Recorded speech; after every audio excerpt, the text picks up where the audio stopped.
Red Guardian 2, Inactive. Real name, Dr. Tanya Belinskia. Occupation, neurosurgeon. Identity, known to Soviet intelligence. Legal status, citizen of the Union of Soviet Socialist Republics with no criminal record.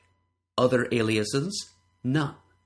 Place of birth, Leningrad, USSR. Known relatives, Dr. Andrei Belinsky, father. Group affiliation, Defenders, partner of Sergei Krylov, the Presence. First appearance, Defenders number 35. Final appearance, Incredible Hulk number 259.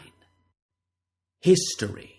Dr. Tanya Belinskia was the daughter of Dr. Andrei Belinsky, a leader of the Soviet dissident movement which protests the repressive policies of the Soviet Union. Despite her youth, Belinskia herself had become one of the world's greatest and most renowned neurosurgeons. After her father was exiled to Siberia for his public denunciations of Soviet policies, Belinskia decided to adopt a secret costumed identity, unknown to the state, in order to help other dissidents and to fight crime.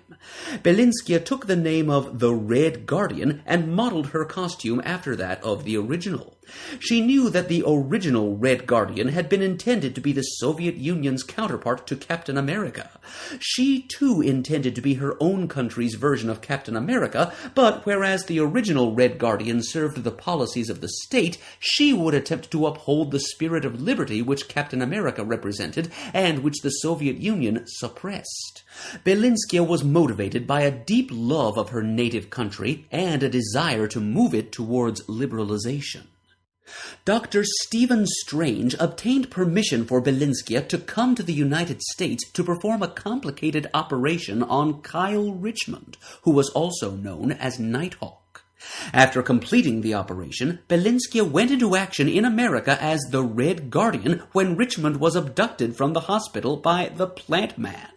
She acted as a member of the Defenders for the rest of her time in the United States. After having been shunned in the Soviet Union for years because of her father's opinions, Belinskia found her first true friends in her colleagues in the Defenders. Belinskia was forced to return to the Soviet Union by Sergei Krylov, also known as the Presence, a brilliant scientist who had become a powerful figure in the Soviet government.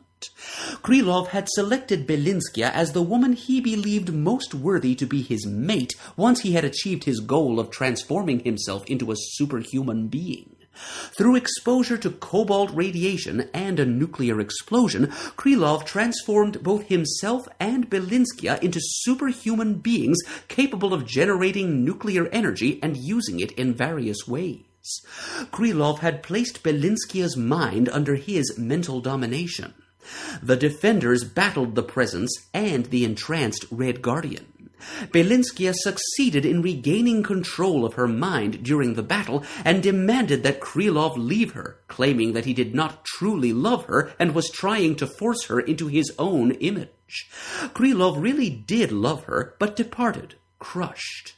Since in her new form Belinskia emitted harmful radiation constantly, she allowed herself to be taken into custody by the Soviet government, who kept her in a chamber at a research institute. But later, the Presence was sighted back in the radioactive Siberian area called the Forbidden Zone, where Krylov had detonated a nuclear bomb in order to transform himself into his superhuman state. The Red Guardian was released to investigate and found him battling a gargantuan life form created by Krylov's past genetic engineering and mutated by nuclear waste. In fighting the life form alongside him, Belinskia began to fall in love with Krylov, and she remained in the Forbidden Zone with him.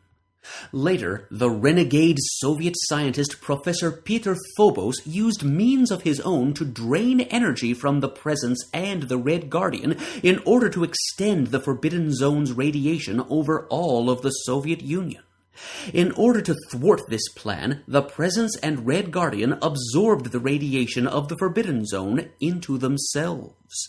They then left Earth, claiming that they would transform themselves into inert matter once they were far from this planet.